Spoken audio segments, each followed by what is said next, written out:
हिंदी में शुद्ध शुद्ध लिखना सीखेंगे। क्या सीखेंगे? शुद्ध शुद्ध लिखना। क्योंकि लिखने में हम लोग हम बोलते हैं और आप लिखने में गड़बड़ी करते हैं और इसको समझ नहीं पाते हैं। तो आइए हम लोग इसको जानते हैं, शुद्ध शुद्ध हिंदी कैसे लिखें। और शुद्ध शुद्ध हिंदी लिखने के लिए सबसे पहले आपको मात्राओं का ज्ञान होना चाहिए। मात्रा के बारे में जानना है तो आपको मात्रा बताया जाता है 11 मात्रा हम लोग कितने पढ़ते हैं? 11 मात्रा पढ़ते हैं, जिसमें 10 मात्रा का चिन्ह होता है और 1 मात्रा का चिन्ह नहीं होता है। वह ऐसी मात्रा है जो जिस मात्रा के चिन्ह नहीं होता है वह आ होता है। कौन सा मात्रा होता है?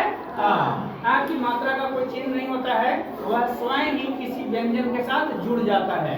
जैसे हम लोग बोलेंगे पा, क्या बोलेंगे? पा। तो पा में अपने आप आ जुड़ जाता है। पा और आ मिलकर ही पा होता है। पा और आ मिलकर पा होता है। इसलिए आ एक ऐसा स्वर है जो अपने आप किसी भी व्यंजन के साथ जुड़ जाता है।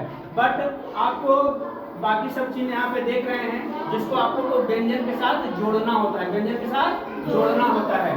जैसे हम बोल रहे हैं ना, क्या बोल रहे हैं? ना। तो ना के साथ हम स्वर जोड़ रहे हैं आ। क्या जोड़ रहे हैं? आ। तो आ का चिन्ह यहाँ देते हैं तब इसको बोला जाता है ना। क्या बोला जाता है? ना बोला जाता है। तो आइए इसमें आप लोग को 4 चिन्ह ऐसे हैं जिसमें आप लोग को ज्यादा गलती होती है।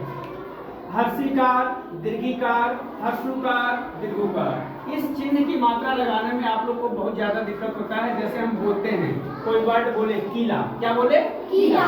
तो कीला में का हर्षिकार होगा या दीर्घिकार होगा, इसको हम लोग कैसे जानें?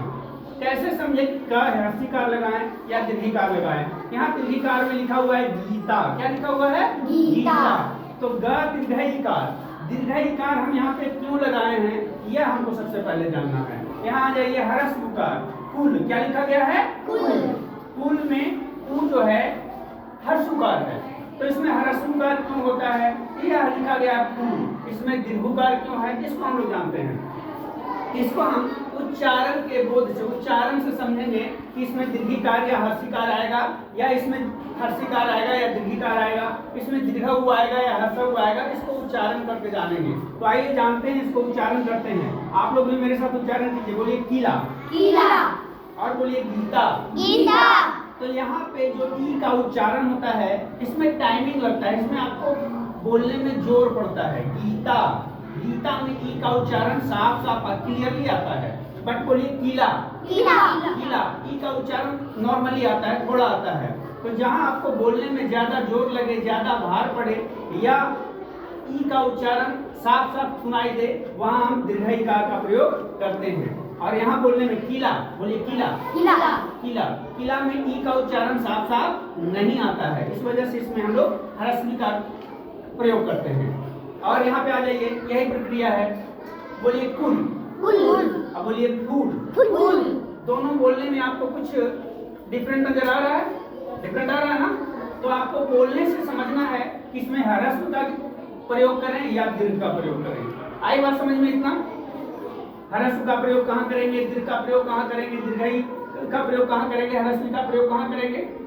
हाँ, तो आज के लिए आप लोग के पास ये CW है। क्या है? CW वर्क है।